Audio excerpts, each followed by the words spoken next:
Mayong adlaw ka natong tanan mga kapobre. Bagong adlaw na pud usab. Din kita magpadayon gihapon sa atong mga buluhaton. Sa matag adlaw nga buluhaton mga kapobre. Masag pobre pero dato og kasing-kasing. Nga na ta ang kalidad sa pobreng dinner. Pobre pero dato og kasing-kasing. Nga na lang ta pinaka okay, no? Binabi mga kapobre sa mga panghitabo karon dinhi sa atong nasod isip Pilipinas nga atong nasod, no? Di nasudlan kini siya sa political dynasty, puli-puli ug tikal.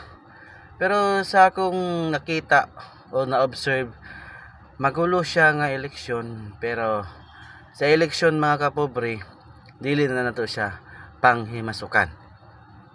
Kung unsa man galing to ang kinsa man kaya ang inyong butuhan o unsa man kaya ang inyong pangandoy nga idol ninyo nga butuhan nga maglingkod og sapat o tama nga magserbisyo sa kalibutan o sa bansa. Isa nga to ang makita mga kapobre nga ang kaayuhan sa usa ka bansa ang pinakaimportante sa politiko nga atong butuhan. Labi na sa panahon karon nga garamak na ang mga simple pero rak ba. Grabe na kalala ang panahon mga kapobre. Ilabi na pa sa mga nanghitabo sa mga palibot o sa mga lugar nga nahimutang kung saan nagsalamak na pud ang mga something everything. Pinakalisod jud kaayo nga matagamtaman mga kapobre, no? Kung hinigabot sa panahon ang atong mga anak o ang atong mga anak pa. Kay ang lisod manggod ang mga tao lumalabay manggod katong mga nakaagi og karanasan sa panghitabo niining bansa nga nasod Pilipinas. Kinsa may alaot ang mga kabataan manggod kay sila mawala raman sa ilang mga pangako, hanggang pangako lang. Mismo sila mawala ra po dining kalibutan. Dapat unta kung unsa ang maayo nga ilang buhaton para barugon og aligunon ang pundasyon sa usa ka nasod. Sa akong nakita naunta nga naalaontay dili naman siguro mausab maunsa ang tindog sa nasod, no? Ato lang tang iampo nga unta ang maglingkod niini sa iyang obligasyon kana bitang di na mangrakot. Sobra-sobra naman inyong mga kwarta. Ano mangurakot pa man jud. Ang inyong kwarta nanobra na. Man inig eleksyon grabe panganday ninyo nga mudagan mo. Pag-abot sa kamo na po nang naglingkod, unsa buhaton mangurakot ra. O kaman. Mao na ilisod sa sitwasyon manggod sa eleksyon labi na sa Pilipinas nagkuan manggod ang nagkatag o usa na siya kung sukan pa na grabe ang corruption gud. Grabe gud. Di gud makaya ang corruption gud.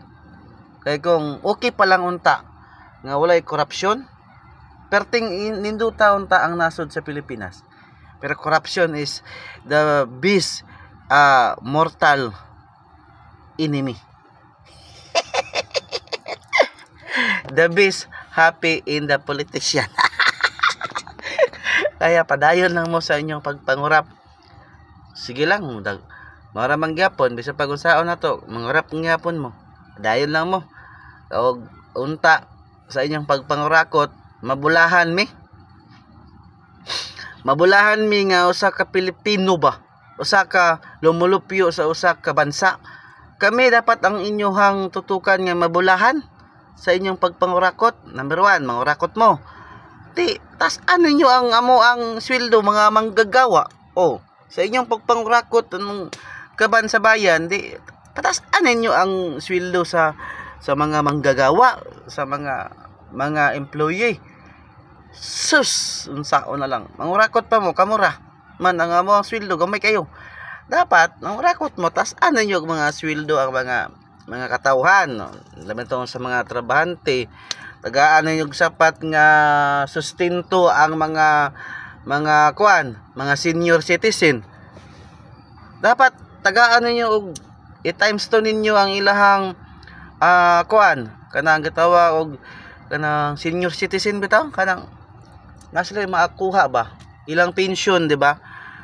Namay pension ang senior citizen bisag wala kay trabaho, kay ang panahon karon na may tagaan naman sa gobyerno og katungod ang mga senior citizen bisag wala pa mga benefit sa una na mas sila madawat karon for assurance nga naa sila magamit o mapalit sila mga panginhanglan. Maunta na inyong plataporma, dili kay sige ra magpandaot dauton ang isa ka politiko, awayon ang isa ka politiko. Kung ikaw mulan sa pagka politiko, ang imuang plataporma ang kaayuhan sa katawhan, dili kay ang pandaot ito kani siya kayo sa iyang pagserbisyo wala ko'y nakita ang siyang tanggalon, huy pagmata ang imong dapat buhaton kung unsa imong mabuhat kung sa panahon nga ikaw ang maglingkod. Basi ginigabot sa panahon pag nanapoy mamampanya ingno na pug kasipulano utropod tambalos-los.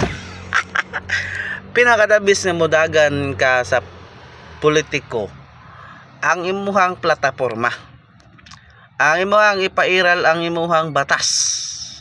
Kung batas bang kaya imong daganan og sa politiko manggod, number 1 gud ang puli-puli yun mugtikal. Number 1 po nang mangdaot jud mo sa usag-usa para lang mo nga mudaog. Pero ingani manggod ang sitwasyon sa usa ka politiko dinhi ning Pilipinas, no, ang kalakaran sa politiko kung unsayo diskarte. Labi na sa ingani nga sitwasyon. Ako lang maingon kaninyo, gising-gising na pud siguro mo, tama na pud siguro ang panluko ninyo sa katawhan. Sakit na kay sa mo ang mga dughan, og sakit na pud sa among mga dunggan ang inyong mga butbot. Daligon ka mo padayon og sa inyong pagpaningkamot og paningkamot sa inyong sa na siya pangbulsa. At saka ay may kalimti ha, tagai may kalisod kayo ang panahon karon. Kamo ra sige pangurakot man, di mi ninyo tagaan, dapat tagaan mi ninyo para balag mangurakot mo huddan ninyo ng kwarta ng kanang kaban ng bayan. Sus maramang gyapon wa may nabili dira kay dugi ra man nahurot.